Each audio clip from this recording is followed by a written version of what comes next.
Bismillahirrahmanirrahim. Assalamu alaikum. Welcome back to my channel, guys. Hope you're all doing well and doing great. Today we are back with another video and we're going to talk about electricity and magnetism. So this is a very interesting topic and we're going to learn many new things in this chapter. So without wasting any time, let's jump into the video.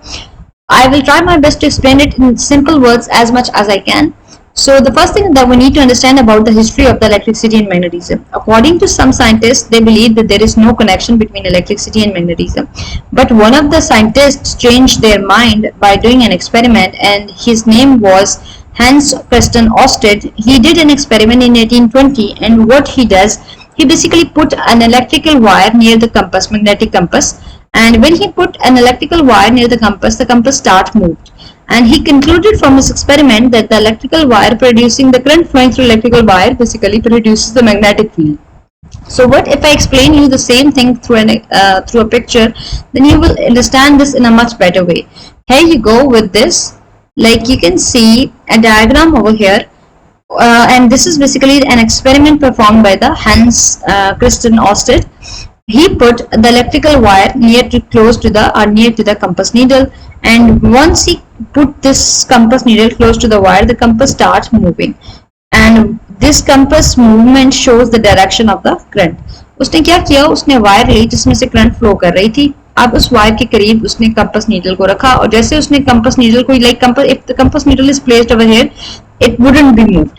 It wouldn't move any sort of needle. इसमें से needle move नहीं करेगी because there is no current is flowing through this and it is not going to tell you any sort of direction.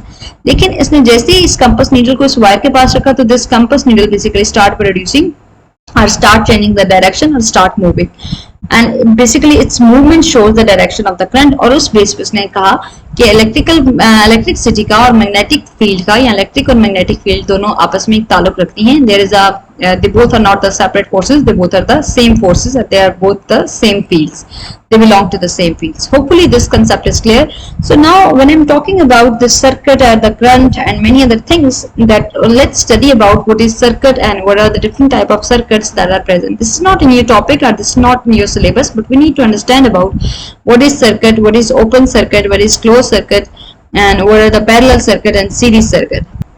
So the circuit is basically the closed pathway through which the current flow. Means कि circuit एक वो pathway होता है जिसमें से एक ऐसा closed pathway होता है जो कि ओपन नहीं होता. जब उसको closed pathway means कि जब स्विच जो है, प्लग जो है वो स्विच के अंदर है और आपने उसको ऑन किया है, तो उसके रिजल्ट में आपने कोई लैंप है वो स्विच के साथ लगाया और उसको स्विच को ऑन कर दिया, तो आप उस लैंप से करंट फ्लो कर रही है, तो this is basically the close circuit. लेकिन अगर आपने लैंप का स्विच जो है वो, लैंप का प्लग जो है वो स्विच के अंदर नहीं लगाया, तो अब वो ओपन सर्किट है, क्योंकि आपने प्लग के अंदर नहीं लगाया और ना ही प्लग को ऑन किया, तो that would be the open circuit. इसमें से करंट फ्लो नहीं करेगी. Basically open circuit in which the switch is not plug या switch is closed, and closed circuit through which the switch on, and when the switch is on the current will start flowing. current flow करना शुरू कर देगी wire में से जब आप switch on कर देते हैं. नॉर्मली अब घरों में भी आप देखते हैं, आपने लैपटॉप का चार्जर जब प्लग इन करते हैं, अगर आप स्विच ऑन नहीं करेंगे तो लैपटॉप की बैटरी चार्ज नहीं होती है, दैट मीन्स करंट फ्लो नहीं कर रही है. जैसे ही आप चार्जर को प्लग इन करते हैं तो वो जो है वो करंट उसमें से वायर में से आना शुरू हो जाती है, इलेक्ट्रॉन्स फ्लो करना स्टार्ट कर देते हैं, दैट प्रोड्यूसेस करंट, और जिसके रिजल्ट में आपकी लैपटॉप की बैटरी चार्ज होना स्टार्ट हो जाती है. But please I request and I humbly request, don't put such examples in the paper. The only thing that you need to write, if you have been asked by what is open circuit, you can write that in open circuit current does not flow because switch is off or wire is broken. And in the closed circuit you can write that the current flow normally like the switch is on. And in the series circuit is a circuit in which the current flow in one direction or in single pathway. जिसमें एक ही लेन में सारे bulb लगे हों उसे हम series circuit कहते हैं, जिसमें ऑपोजिट या पैरेलल लेन में लगे हों तो उसे हम पैरेलल सर्किट कहते हैं. यानी कि we can say that the components that are connected in the multiple parts. जैसे आप अपने घरों में, अगर मैं इसकी आसान मिसाल दूं, सीरीज सर्किट की हमने एक मिसाल समझी थी. I just have coated that in my lesson, and one of the student give a very best example that in the series circuit you may can coat this example. जैसे घरों में अक्सर लाइट ऑफ होती है, तो जो एक transformer के साथ जितने भी घर लिंक होते हैं, उन सारे घरों की लाइट चली जाती है. Why is that so? Because they are all connected in the series circuit. एक घर की गई, जितने उस ट्रांसफार्मर के साथ लिंक थे, all the battery will be like the power will be gone. Whereas in the parallel circuit, अगर एक बल्ब आपका घरों में, आपका जो एक बल्ब अगर खराब हो भी गया है या उसमें वोल्टेज कम ज्यादा आ रही है, तो दूसरा बल्ब जो है वो ऑन होगा। उसमें से आपकी क्लासेस के अंदर भी इवन आप देखते हैं कि आपके जो लाइट्स हैं वो अगर एक किसी वजह से डिम कर रही है या किसी वजह से खराब हो चुकी है तो दूसरी लाइट आप ऑन कर लेते हैं। This is basically why is that सो कि करंट एक में फ्लो कर रही है जबकि दूसरी में फ्लो नहीं कर रही है, because you have place them in the parallel circuit के अगर एक लाइट खराब हो भी जाती है तो दूसरी लाइट जो है वो ठीक काम करेगी। सो लेकिन still again you are not going to quote an example of that if one light doesn't work the other light will work because they are placed in the parallel circuit. You are supposed to write the proper definition of the parallel circuit which is that the components are connected in the multiple paths and components are connected in the single path or in the single lane is called as the series circuit. So here you go, and here you definitely have an example of the different type of circuits. So the next thing that you need to understand about, what if there is a circuit. अब circuit आप अक्सर देखते हैं, जैसे आप अगर computer का CPU देख लें तो उसको अगर आप खोल के देखते हैं, जो कीबोर्ड होता है इसका ओपन करके देखें तो आपको ऐसे ग्रीन कलर का ना अक्सर जो है, let me use the pen, आपको एक सर्किट नजर आता है और उसमें से आप बहुत सारी चीजें जो हैं आपको याद नहीं रहता कि अच्छा इसमें से कौन सी बैटरी है, which one is the switch, which one is the basically the voltage or current. तो उसके लिए symbols होते हैं, उसको memorize करने के लिए the scientists have given or provided us some symbols that you can memorize this. Like for example, this is, you can see by the sign of the plus and minus you can check that, or you can recognize that or identify that this is the battery. By this sign you can recognize that this is the switch and the switch is open or the switch is basically off. And this is the, by the symbol of this you can recognize that this is the bulb, and by the symbol of this bulb, by the symbol of, or by the coloring of this bulb you can recognize that the bulb is on or the bulb is off. So same is the case with science. Electricity and magnetism के अंदर इन fields के कुछ symbols हैं which you need to understand and which you need to identify and which you need to remember as well for the paper point of view. आपको ये paper point of view से याद रखने हैं। सबसे पहले अगर आपसे स्विच का सिंबल आइडेंटिफाई करने के लिए कोई डायग्राम आ जाए, कोई सर्किट आ जाए जिसमें से उन्होंने कोई सर्किट ड्रॉ किया हुआ है and they have drawn any diagram and they gonna ask you that what is this, label this diagram. So आपको पता हो कि what is the symbol of the switch, what is the symbol of the cell. ये cell का symbol है, यानी कि battery है, positive negative terminal. This is also battery. Cell is also a type of a battery. Cell भी के अंदर भी बहुत सारी batteries होती हैं, अगर आप different cells को combine करें they form a battery. This is the symbol of lamp. This is the symbol of the voltmeter which is used to measure the voltage. This is the symbol of ammeter which is used to measure the current. And always remember that the current is always connected in the series circuit and voltage is connected in the parallel circuit. We're going to study hopefully in this video. And this is the symbol of the resistor. So this is the variable resistor. Variable resistor means which is not fixed, and this is the symbol of the motor. This is not included in your book, so don't worry about that, but you must need to memorize all of these symbols. कि अगर आपको diagram को labelling करने के लिए आ जाती है, for example they have drawn a picture like this and they have drawn a big cross over here and they ask you to label this diagram, and it is like if it is a 5 marks question or 3 marks question or 2 marks question, you will get free 2 marks. You can avail freely 2 marks by doing some practice just. So hopefully this one is clear as well. आपको ये symbol सारे clear हो चुके हैं और आपको ये symbol याद रखने हैं कि स्विच का कौन सा सिंबल है, सेल के लिए कौन सा सिंबल है, करंट के लिए कौन सा सिंबल है, वोल्टेज के लिए कौन सा सिंबल है और लैंप वगैरह के लिए कौन सा सिंबल यूज किया जाता है. Now as we have studied about that what is the link between electricity and magnetism by studying or by discussing the Hans-Christian Ørsted experiment, we are now going to the main topic, which is what is electricity, and then we're going to study about what is voltage, what is resistance and electrical appliances, and then lastly the power. So electricity, why we use the current. Basically electricity के लिए mostly जो terms use की जाती हैं उनमें current आ जाती है, उसमें voltage आ जाती है, उसमें resistance आ जाती है, उसमें power आ जाती है. ये सारे terms हम use करते हैं, हम electricity के लिए ही use करते हैं. What do you think what is electricity? Electricity को आप define कैसे करेंगे? इलेक्ट्रिसिटी को हम सिंपल वर्ड्स में अगर कहें तो इलेक्ट्रिसिटी जैसे कि आपको घरों को, आप कोई भी लाइट ऑन करने के लिए, आपको मोबाइल चार्ज करने के लिए, आपको यूपीएस और को चार्ज, यूपीएस की बैटरीज को चार्ज करने के लिए, फैंस ऑन करने के लिए आपको बिजली चाहिए, which is called as current और which is called as electricity. आपकी लाइफ बगैर इलेक्ट्रिसिटी, आपका वाईफाई ऑफ हो जाए और आपका नेट काम ना करे तो आपकी सांस रुक जाएगी. So this is very important. Electricity is also plays a major role in your life as the water play. आप जिंदगी में इतना पानी मुझे लगता है रोल नहीं प्ले करता है जितना आजकल बिजली कर रही है. अगर आपको पढ़ना है या फिर आप कोई मूवी देख रहे हैं या आप मोबाइल पे पूरे 5 घंटों से पीछे स्क्रॉलिंग कर रहे हैं और बिजली की वजह से बिजली ऑफ हो चुकी है, करंट ऑफ नहीं आ रही है और आपका वाईफाई जो है वो नहीं चल रहा, तो आपकी आपकी अंदर की करंट जो है ना वो बेसिकली वो रुक जाएगी. सो this is basically, that's why we really need to study electricity and we need electricity. So the most common terms, as I told you, that is used for the electricity are basically the current, voltage, resistance, and power. Now the thing that we need to understand that what is electricity. Electricity हम कहते हैं flow of charge particles. वो अब charge क्या होता है, आपने पढ़ा था या आपने स्टडी किया हुआ है कि एक हमारी दुनिया में हर चीज, मैटर के अंदर हर चीज जो है, अर्थ के अंदर हर चीज जो है वो एटम से मिलकर बनी है, छोटे छोटे पार्टिकल्स से मिलकर बनी है. You can see these small particles combine to form large particles. तो ये जितने स्मॉल पार्टिकल्स हैं, हम ये जब कंबाइन होते हैं हम एटम कहते हैं. और एक एटम के अंदर 3 चीजें होती हैं. In the centre of the atom there is the proton and neutron which is positive and there is neutral charge in the neutron and proton is carrying positive charge. और एक चीज जो सेल के जो एटम की गिर्द चक्कर लगा रही होती है which is negatively charge and that is called as electron. Electron जो है ये इस एटम के गिर्द घूमते रहते हैं, दे रिवॉल्व अराउंड द एटम. और इसी बेसिस पे हम इसको चार्ज कह रहे हैं कि electrons are basically the charge particles, क्योंकि they are the negatively charge particles. ये चार्ज पॉजिटिव चार्ज है, प्रोटॉन है. हम प्रोटॉन की बेस पे उसका एटम का एटॉमिक नंबर आइडेंटिफाई कर सकते हैं कि जितने भी प्रोटॉन होंगे उतना ही उसका एटॉमिक नंबर होगा. But this is another theory. So the need to understand is what is electricity. Electricity is basically the flow of electron, or flow of the charge particles. Or what is charge particles?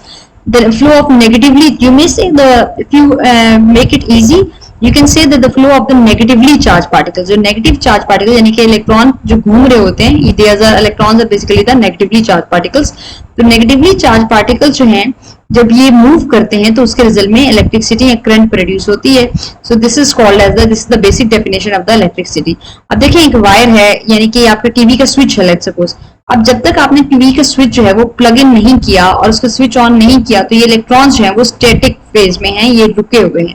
लेकिन जैसे ही आप इसका plug जो है, इसका switch जो है वो प्लग इन करते हैं और स्विच ऑन करते हैं तो ये इलेक्ट्रॉन्स जो हैं ये मूव करना शुरू कर देते हैं. ये पार्टिकल्स जो हैं वो तेजी से मूव करते हैं और ये करंट प्रोड्यूस करते हैं इस वायर में से. और ये जो इसका रबर है, जो एक कवरिंग होती है उस वायर के ऊपर, वो कवरिंग आपको बचाती है ताकि करंट जो है वो आप गुजर भी रही है उस वायर में से लेकिन करंट जो है वो आपको ना लगे. That is why they are covered with the rubber और विद द प्लास्टिक शीट और विद द रबर शीट. ठीक है, जितनी भी वायर्स होती हैं आपने देखा है कि उनके ऊपर इंसुलेशन हुई होती है, वो गुड इंसुलेटर्स होती हैं कि उसमें से करंट पास, वायर के अंदर से करंट पास हो रही है लेकिन वायर के बाहर से करंट पास नहीं होगी, ताकि आपको, आप जब भी वायर को पकड़े तो आप इजीली उसको होल्ड कर सकें. जैसे लैपटॉप का चार्जर है या टीवी का प्लग है, आप उसको प्लग इन कर रहे हैं लेकिन उसके ऊपर एक रबर की कवरिंग है जिसकी वजह से आपको कोई नुकसान नहीं पहुंचेगा. So hopefully the word electricity is clear कि इलेक्ट्रिसिटी क्या है, flow of the charge negatively charge particles.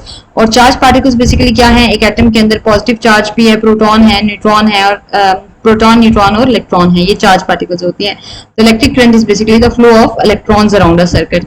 या आप कह सकते हैं the flow of the negatively charge, the flow of electrons is called as electricity. Negatively charged electron is called as electricity.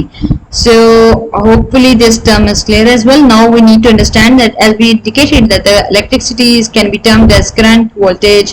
अब current क्या है, आपने बैटरीज लगाई. अब now these are the batteries, these are the wire. In batteries में से ये batteries positive और नेगेटिवली चार्ज हैं. अब देखिए वायर अटैच्ड है स्विच के साथ, and once you are going to turn on the switch, तो उसके रिजल्ट में इसमें से फ्लो इलेक्ट्रॉन्स जो हैं वो फ्लो करना शुरू कर देंगे. One is the positive charge and one is the negative charge. तो ये नेगेटिव चार्ज जो इलेक्ट्रॉन्स हैं ये मूव करना शुरू कर देंगे और they will start producing the current. So the flow of charge और the flow of the electrons is basically called as the current. और करंट का यूनिट क्या होता है, एम्पेयर. एम्पेयर और इसका सिंबल क्या होता है, ए. और करंट को मेजर करने के लिए जो नीडल या जो डिवाइस यूज होती है उसे हम एम मीटर कहते हैं. और ये करंट हमेशा सीरीज सर्किट में, मतलब एक ही पाथवे में, एक ही लेन में कनेक्टेड होते हैं. बल्ब जो है वो एक ही लेन में, जितनी भी करंट आ रही होती है वो सारी सेम आ रही होती है इसके अंदर. And series circuits, components are basically connected end to end to forming a single path for the current flow. This is what I have told you. The same current flows through all the components, but voltage vary. इसमें से voltage vary करेगी, किसी को ज़्यादा voltage मिल रही है, किसी को कम voltage मिल रही है, किसी को उससे भी कम है, उससे भी ज़्यादा voltage मिल रही है, लेकिन इसमें करंट जो है वो सब में सेम फ्लो कर रही है और उसी करंट की वजह से जो पोटेंशियल डिफरेंस है बेसिकली वही वोल्टेज कहलाता है. So hopefully the current is clear. Current क्या है? बेसिकली इलेक्ट्रॉन्स का फ्लो जो है, जैसे ही आपने स्विच ऑन किया तो ये इलेक्ट्रॉन्स उस वायर में से फ्लो करना, मूव करना बेसिकली शुरू कर देते हैं. उसी को हम करंट कहते हैं. एसआई यूनिट इसका एम्पेयर होता है, सिंबल इसका ए है और डिवाइस इसकी एमीटर है. Ammeter is the device which is used to measure the current, कि कितनी करंट आ रही है. आप वायर्स को एमीटर के साथ कनेक्ट करते हैं and then you gonna see कि कितने परसेंट करंट जो है वो प्रोड्यूस हो रही है. और अगर क्वेश्चन मोस्टली आ जाता है कि करंट को आप किस बेसिकली कनेक्ट करते हैं, सीरीज सर्किट के अंदर, किस सर्किट के अंदर कनेक्ट करते हैं, कैसे कनेक्टेड होती है, तो always remember that the current is connected in the series circuit. और सीरीज सर्किट वो सर्किट है जिसमें करंट एक ही पाथवे में, सिंगल पाथवे में फ्लो करेगी और जो करंट फ्लो करेगी वो सेम होगी. Now we're going to study about what is voltage. Voltage is basically the potential difference between two points in a circuit. Voltage क्या होता है? Potential. ये इसी तरह का अगर V लिखा हुआ है, इसी तरह की एक डिवाइस है which is noted as A और उसको हम एमीटर कहते हैं. And this is the used to measure the voltage और voltage का symbol volt है, V है basically और SI unit इसका volt है. अब the sum of the current through each path is equal to the total current. अब जितनी total current है वो टोटल करंट डिवाइड होकर बाकी पाथवे में, बाकी लेन्स के पास पहुंचेगी. लाइक फॉर एग्जांपल ये डायग्राम में आपको क्या शो कर रहे हैं कि वोल्टेज को वोल्ट मीटर के थ्रू मेजर किया जाता है.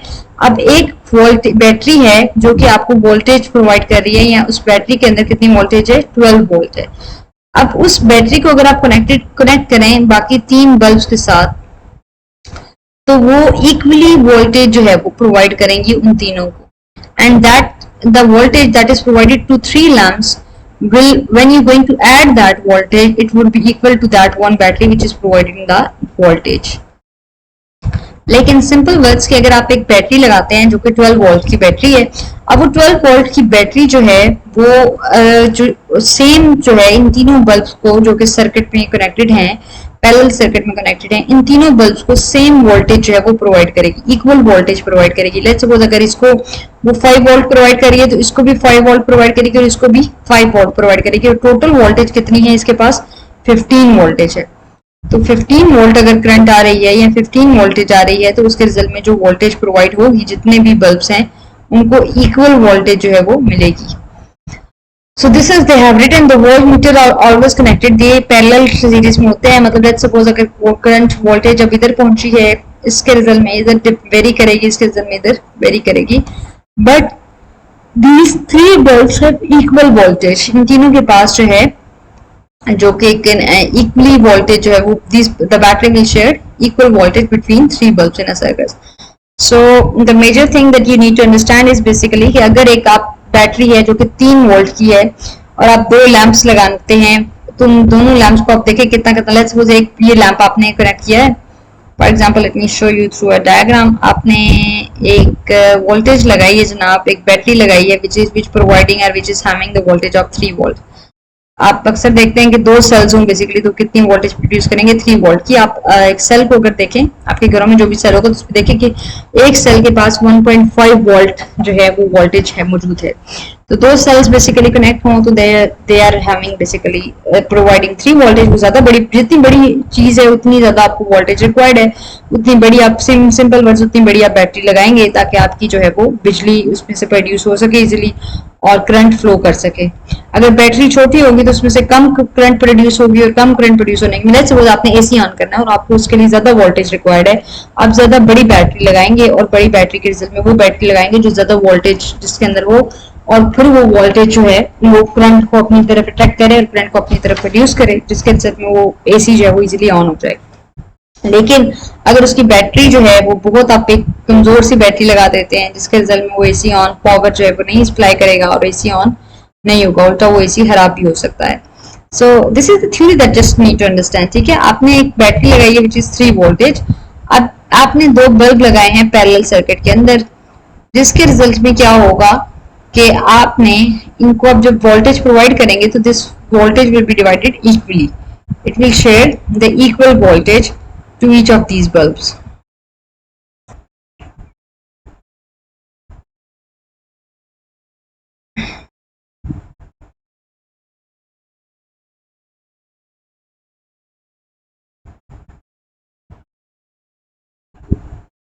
अब this is basically how you can solve that कि आप आर और ए की पोजीशन को चेंज कर दें तो आप जो है वो कोई भी फॉर्मूला बना सकते हैं. अब अक्सर कहा जाता है कि नाइक्रोम वायर को यूज किया जाता है एज अ रेजिस्टेंस के तौर पर as compare to the copper wire.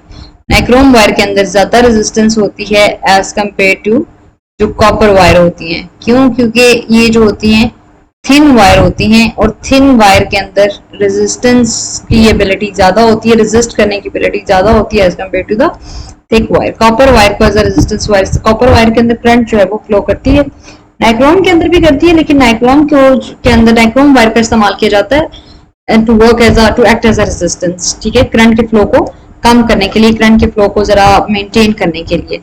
जबकि कॉपर वायर का इस्तेमाल नहीं किया जाता क्योंकि copper wire is a good conductor of heat and electricity, तो उसमें ज्यादा करंट प्रोड्यूस होगी. It is also a thick wire, so that's why. Now this one is the easiest thing, electrical power. Power क्या होती है? किसी भी चीज को ऑन करने के लिए, किसी भी चीज को टर्न ऑन करने के लिए आपको पावर रिक्वायर होती है, बिजली चाहिए होती है, इसी को हम इलेक्ट्रिकल पावर कहते हैं. तो इसकी डेफिनेशन है the rate of transfer of electrical energy with in a circuit. एक सर्किट के अंदर कितनी एनर्जी, कितनी करंट प्रोड्यूस हो रही है ताकि वो चीज ऑन हो सके, उसे हम इलेक्ट्रिकल पावर कहते हैं. इलेक्ट्रिकल पावर का जो ऐसा यूनिट है, पावर इसका जो यूनिट होता है दैट इज वॉट्स, और एनर्जी का जो यूनिट होता है दैट इज द जाउल. उसके लिए हम एनर्जी का यूनिट जाउल पर सेकंड है और पावर का यूनिट वॉट है, और 1 किलो वॉट के अंदर 8000 वॉट होते हैं. सो पावर को फाइंड आउट करने का फॉर्मूला क्या है? पावर अगर जब भी कैलकुलेट करनी है तो P is equal to V multiply by A. इसी फॉर्मूले के साथ अगर हमें करंट फाइंड आउट करना आ जाए कि करंट का फॉर्मूला लिखें तो हम इसी को टिल्ट कर देंगे. P यहाँ पर मल्टीप्लाई हो रहा है तो ये V उस साइड पे जाकर डिवाइड हो जाएगा, तो A हम एम्पेयर करंट यानी कि फाइंड आउट कर सकते हैं. अगर हमें वोल्टेज निकालनी है तो हम वोल्टेज को इसी साइड पे रखेंगे. लाइक हमने ये देखना है कि लेट्स सपोज अगर इस केटल के अंदर ये ड्रिल मशीन है, इसके पास पावर जो है इतनी पावर 400 वॉट पावर है, इसके पास जो वोल्टेज है वो टोटल 2 वोल्टेज है, ये 2 वोल्ट्स है. अगर आपको करंट कैलकुलेट करनी है कितनी करंट इसको चाहिए होगी तो ये जो है इतनी पावर को टर्न ऑन कर सकेगा, इतने वॉट की जो बेसिकली ये मशीन है, इतने हम अक्सर कहते हैं कि इतने वॉट की मशीन है, इसको ऑन करने के लिए हमें इतनी वोल्टेज और इतनी करंट रिक्वायर है. तो कैसे पता चलेगा, कैसे आप फाइंड आउट करेंगे? By using this formula P is equal to V divided multiply by A. आपने यहाँ पर आपको पावर भी गिवन है, वोल्टेज भी गिवन है और आपको करंट फाइंड आउट करना है. So you are going to put this formula and to calculate this. अगर आपको वोल्टेज भी गिवन हो और करंट जो है वो भी गिवन हो और आपने पावर फाइंड आउट करनी है तो पावर के लिए आप ये फॉर्मूला लगाएंगे. अगर आपको वोल्टेज जो है वो गिवन नहीं है, पावर गिवन है और करंट गिवन है, तो आप वोल्टेज के लिए ये फॉर्मूला अप्लाई करेंगे. This is the simplest thing, you just need to practice that. क्योंकि इलेक्ट्रिकल पावर जो केमिकल फॉर्मूलाज होते हैं जितने भी, उसको प्रैक्टिस किया करें कि उसकी बेस पे कोई ना कोई न्यूमेरिकल आ जाता है. So don't please miss this. आपको इलेक्ट्रिकल पावर यानी कि एक केटल को कितनी करंट और कितनी वोल्टेज रिक्वायर होगी कि वो ऑन होगी. ठीक है, अगर ये इलेक्ट्रिकल केटल है, इलेक्ट्रिक केटल है, तो उसको इतनी पावर या इतनी करंट या कितनी वोल्टेज रिक्वायर होगी तो वो काम करेगी. ये ड्रिल मशीन है तो उसको कितनी वोल्टेज या कितनी करंट चाहिए होगी तो ये ऑन होगी. ये बल्ब है तो उसको आप कितनी पावर या कितनी वोल्टेज या कितनी करंट प्रोवाइड करेंगे तो ये ऑन होगा. तो उसके लिए हमें फॉर्मूला चूज करना है क्योंकि P is equal to V multiply by A. This is the last topic of this video. Hopefully fuse और सर्किट ब्रेकर में क्या डिफरेंस होता है. फ्यूज बेटे, फ्यूज के अंदर एक स्मॉल रेजिस्टेंस वायर होती है. जब भी ज्यादा करंट फ्लो करती है तो ये रेजिस्टेंस वायर मेल्ट हो जाती है यानी कि ब्लो कर जाती है, तो जिसके रिजल्ट में जो है वो करंट आगे आपके बाकी इलेक्ट्रिकल अप्लायंसेस को कोई नुकसान नहीं पहुंचता है. यानी कि हम सिंपल वर्ड में कह सकते हैं कि fuse is basically a thin wire that melts and break the circuit when excessive currents flow through. जब बहुत ज्यादा करंट आ रही है पीछे से तो जिसके रिजल्ट में आपका जो फ्यूज है, हम अक्सर घरों में कहते हैं कि फ्यूज उड़ गया है, तो इसका मतलब क्या है, वो एक फ्यूज होता है. फ्यूज उड़ना इज अ डिफरेंट थिंग कि इसका फ्यूज उड़ा हुआ है, वो चेहरा उड़ जाना is a different thing, that is a different debate in Urdu. यहाँ पर फ्यूज से मुराद ये है कि वो वायर, फ्यूज के अंदर बेसिकली ये वायर है which going to be melt when the excessive current will be basically flow through this fuse या सर्किट से। इस फ्यूज से जब ज्यादा करंट प्रोड्यूस होगी या ज्यादा करंट आएगी तो ये जो वायर है ये ब्लो कर जाएगी, ये वायर मेल्ट हो जाएगी, ये वायर जल जाएगी, जिसके रिजल्ट में बाकी घरों की कोई भी अप्लायंस को नुकसान नहीं पहुंचेगा।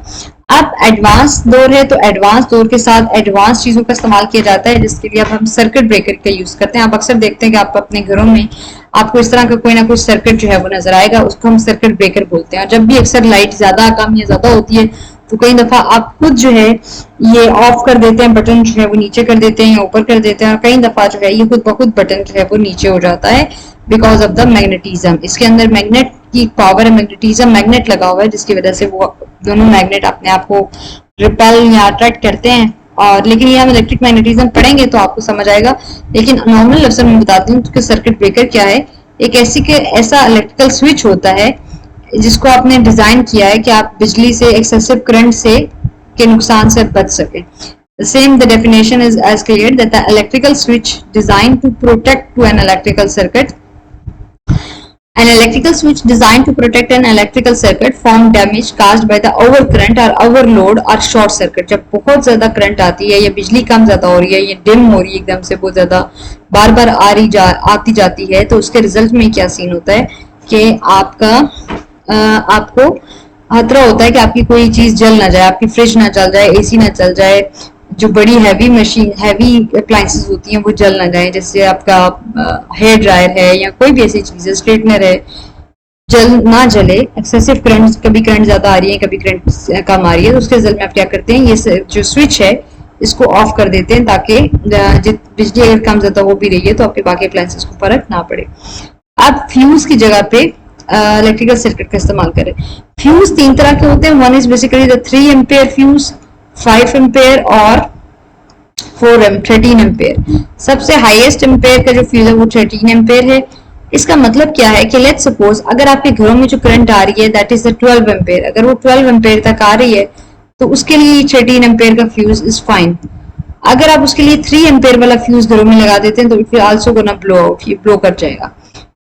अब अगर आपके घर में जो करंट आ रही है दैट इज 2 एम्पेयर, तो उसके लिए फिर 3 एम्पेयर वाला करंट जो है, 3 एम्पेयर वाला जो फ्यूज है दैट वुड बी फाइन, क्योंकि जो फ्यूज है उसके पास जो है एबिलिटी ज्यादा है करंट को बर्दाश्त करने की। लेकिन अगर इससे ज्यादा करंट आएगी, 2 एम्पेयर से ज्यादा करंट आएगी तो इट विल ब्लो आउट।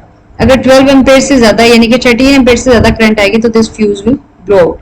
अगर जो है इसमें 5 एम्पेयर की करंट आ रही है पीछे से और फ्यूज आपने जो लगाया हुआ है दैट इज 3 एम्पेयर, तो उसके रिजल्ट में ये फ्यूज ब्लो कर जाएगा, क्योंकि एक्सेसिव करंट के रिजल्ट में फ्यूज ने ब्लो कर जाना है। Hopefully this is clear and these are the things we not need to discuss right now.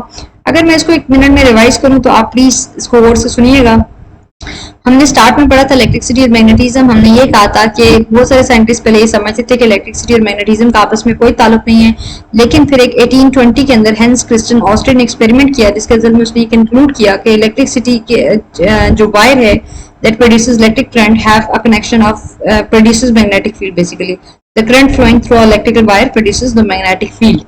कि इस जो करंट फ्लो कर रही है इस इलेक्ट्रिकल वायर से वो मैग्नेटिक फील्ड भी प्रोड्यूस करती है, जिसके रिजल्ट में हमने ये कहा कि इलेक्ट्रिसिटी और मैग्नेटिज्म का आपस में कनेक्शन है। और इसको प्रूव किया कि हमने इलेक्ट्रिकल वायर को कंपास नीडल के पास रखा और वो कंपास नीडल मूव करना स्टार्ट कर गई।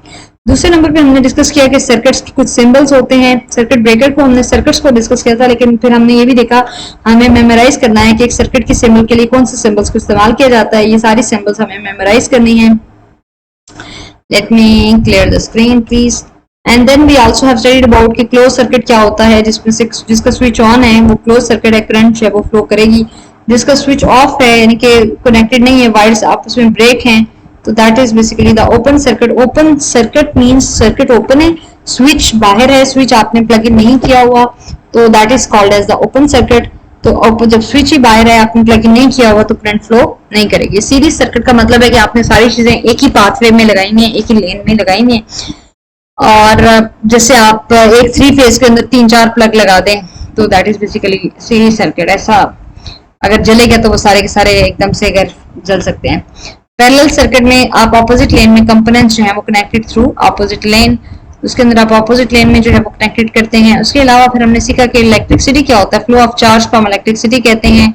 और नेगेटिवली चार्ज बेसिकली क्या है, charge is basically present in the atom which is positive, negative and neutral. Positive charge और नेगेटिव चार्ज आपस में एक दूसरे को रिपेल करते हैं और अट्रैक्ट करते हैं, नेगेटिव और पॉजिटिव आपस में एक दूसरे को अट्रैक्ट करते हैं, जबकि नेगेटिव नेगेटिव रिपेल करते हैं। सो सेम चार्जेस रिपेल करते हैं और ऑपोजिट चार्जेस जो हैं वो बेसिकली अट्रैक्ट करते हैं। ये नेगेटिव चार्ज इलेक्ट्रॉन्स हैं ये एटम के गिर्द रिवॉल्व करना शुरू कर देते हैं और इसके रिजल्ट में फिर करंट प्रोड्यूस होती है। जब ये इलेक्ट्रॉन्स मूव करते हैं तो इससे हम जैसे प्लग इन करते हैं वायर को, तो उसके रिजल्ट में इस वायर से इलेक्ट्रॉन्स फ्लो करना शुरू कर देते हैं और जैसे ये फ्लो करते हैं तो करंट प्रोड्यूस होती है। अब करंट क्या है, बेसिकली करंट डीसी का नाम है कि फ्लो ऑफ चार्जेस को हम यानी कि इलेक्ट्रॉन चार्जेस के फ्लो को हम करंट कहते हैं। इसका यूनिट एम्पेयर है और इसको असेंबल ए है, डिवाइस एमीटर है और इसको हमेशा सीरीज सर्किट में कनेक्ट किया जाता है।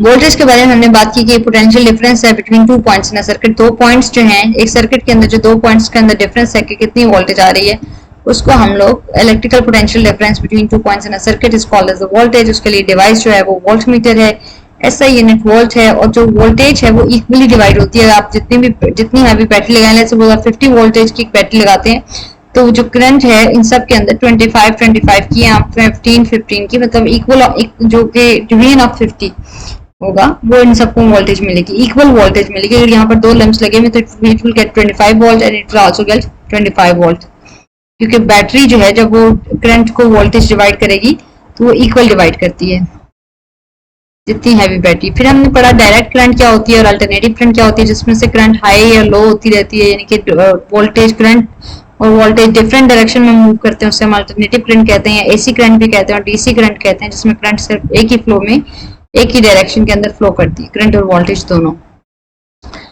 और फिर हमने बात की कि रेजिस्टेंस क्या है। रेजिस्टेंस बेसिकली वो प्रॉपर्टी है जो कि अपोज करती है करंट के फ्लो को। इसके लिए सिंबल कुछ इस तरह का भी यूज होता है और कुछ मैंने आपको स्टार्ट में दिखाया तो उस तरह का भी यूज होता है। So this is the resistance. इसके लिए नाइक्रोम वायर जो है वो ज्यादा बेस्ट है as compare to the copper wire. Make sure to read from the book as well once you're going to understand, and hopefully this video is too long, so please bear this with me, and thank you so much for watching, and I will catch you in another video. Allah Hafiz.